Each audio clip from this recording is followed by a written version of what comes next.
Welcome to Freedom Fish Channel. Hello, Betta fanatics, and welcome back. If you're sick and tired of watching your precious eggs disappear, if you're done with the aggressive spawning failures, and if you're ready to finally raise a massive batch of stunning fry, this is the video that changes everything. Now, before we jump in, let's address the elephant in the aquarium.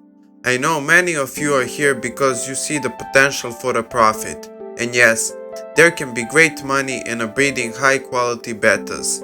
But please, take a moment to understand this fundamental truth. These are living creatures, not currency machines. We must approach this process with respect, patience, and ethical care. Every failure we discuss today is a failure that can lead to the suffering or death of an innocent betta. This is our shared mission to spread knowledge and stop the unnecessary loss of life. To help me get this vital information to as many people as possible, please consider hitting the subscribe button, leaving a quick like, and dropping a comment. Your support literally helps prevent the fatality of innocent betta fish. Thank you. Today, we are moving past the beginner tips. We are diving deep into the 10 critical reasons why your spawns are failing, the subtle high-level factors that determine success or failure. This is where the amateurs are separated from the seasoned breeders. Let's get to the work. The unforgiving foundation. Water is clean, but not nursery ready. The fatal mistake lies in complacency with water quality. Everyone talks about the clean water, but for successful betta reproduction, you need an environment that screams biological sanctuary. A simple pristine tank is not enough. We must mimic the perfect monsoon conditions that signal optimal survival rates for the fry. The number one culprit is thermal drift. You might think your heater is fine, but even a single degree of temperature fluctuation, especially below the critical 82 degrees Fahrenheit minimum, sends a seismic stress signal to the male. He interprets this instability as a sign of environmental instability and will either cease nest constructions or abandon it. Furthermore, you must provide physical security. The male needs strong, reliable anchorage for his bubble nest. Without a stable floating object or cluster of plants to shield the nest from above, he feels exposed, his protective instincts falters, and breeding impulse dies. Ask yourself, is the tank merely habitable or is it a fortress of safety? The nutritional deception. You are running on empty calories. You're asking your bettas to participate in an aquatic marathon, yet you feed them the biological equivalent of junk food. Temping a spawn without intensive nutritional preparation is a definition of setting yourself up for failure. This phase is called conditioning, and it must be a sacred commitment for a minimum of 2 full weeks. Stop relying on dry pellets. We need live or flash frozen protein. Baby brine shrimp, blackworms, daphnia. This diet is not just about size, it's about synthesizing 2 critical components. Female viability.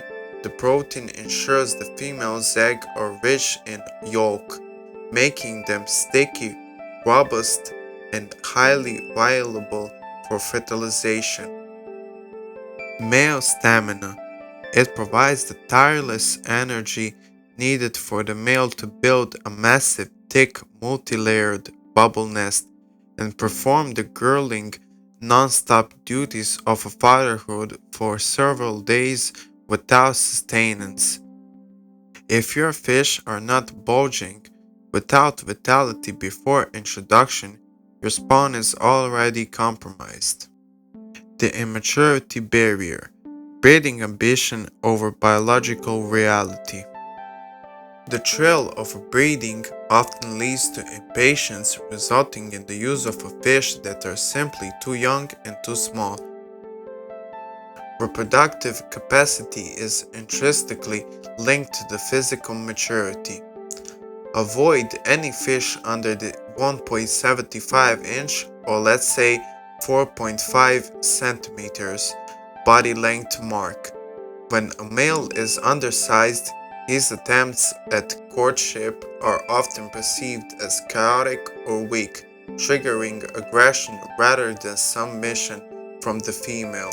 If the female is too small, her internal structures may not be fully developed, leading to the low egg yield, or in worst case scenarios, internal injury during the male tight spawning embrace. Successful robust breeding demands prime age and size. Wait for the 6 to 18-month window or pay the price in lost potential. The mismatch tragedy, when instinct conflicts with the chemistry. We often forget that bettas possess individual personalities. You can prepare two flawless specimens, but if their temperaments clash, the result is conflict, not copulation. This is where objective observation is vital. During the introduction period, you must see evidence of a mutual consenting interest. The male should be displaying aggressive courtship, flaring a nest building, but the female must respond with the universal signal of submission and readiness. The appearance of a bold vertical breeding bars and a receptive head-down posture.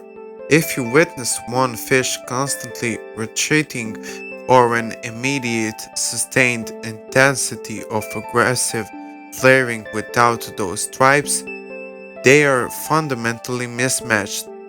Never force a pair. Removing a mismatched pair is a sign of wisdom, not failure. The hide and collapse post-mating immune crash. The spawning ritual is one of the most physically demanding acts in nature. The exertion, coupled with stress of constant vigilance, causes a catastrophic dip in the male's immune system immediately afterward. This vulnerability is the silent killer of many successful spawns. A male who succumbs to illness, fin rot, fungus, etc., in the days following the spawn quickly loses the strength and focus to perform his paternal duties. He becomes listless, stops tending the nest, and fails to retrieve the eggs that inevitably tumble down. Once the eggs are left untended, they rapidly becomes infected with the fungus, polluting the entire clutch. This is why post-spawn care is as critical as pre-spawn conditioning. You must be prepared to monitor his health and water stability with surgical precision. Fatal physical flaw. The clogged egg vent. This particular failure is heartbreaking because it happens at the moment of truth. The male executes the tight, perfect embrace, yet the female cannot release her eggs due to physical obstruction or an undeveloped vent. The result is brutal, agonizingly prolonged ritual where the male repeats the rap endlessly, exhausting the female and potentially causing severe scaling or eternal damage, all for zero yield. If you observe continuous intense wrapping over an extended period, 2 hours or more, with a significant absence of dropped eggs, you must terminate the attempt. This issue signals a physical barrier that no amount of conditioning can overcome.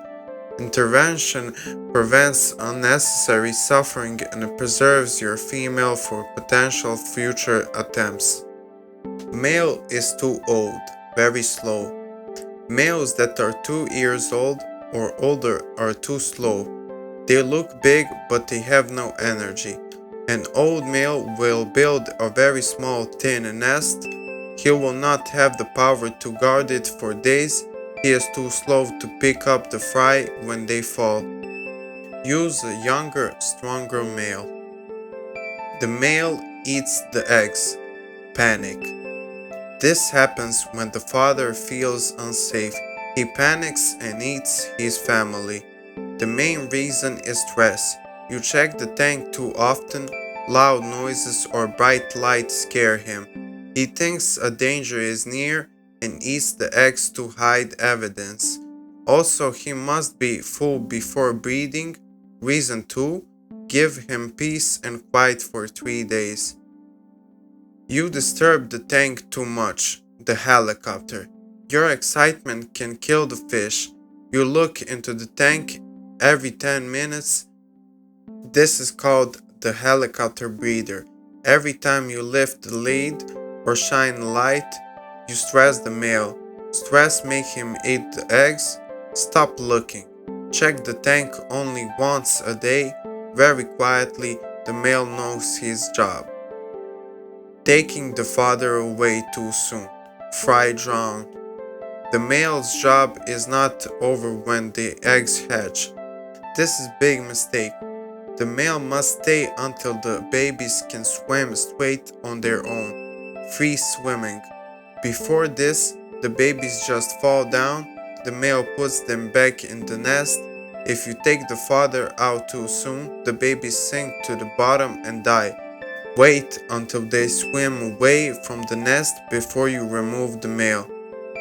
The end. Final words and thank you. We looked at 10 reasons why breeding fails. Now you know the secrets you can breed better and safer. Final important request. I put maximum effort into making this channel and this video is for you. This work means a lot of me. Please look at the other videos on my channel too. Your support helps me keep going and keeps the information free for everyone.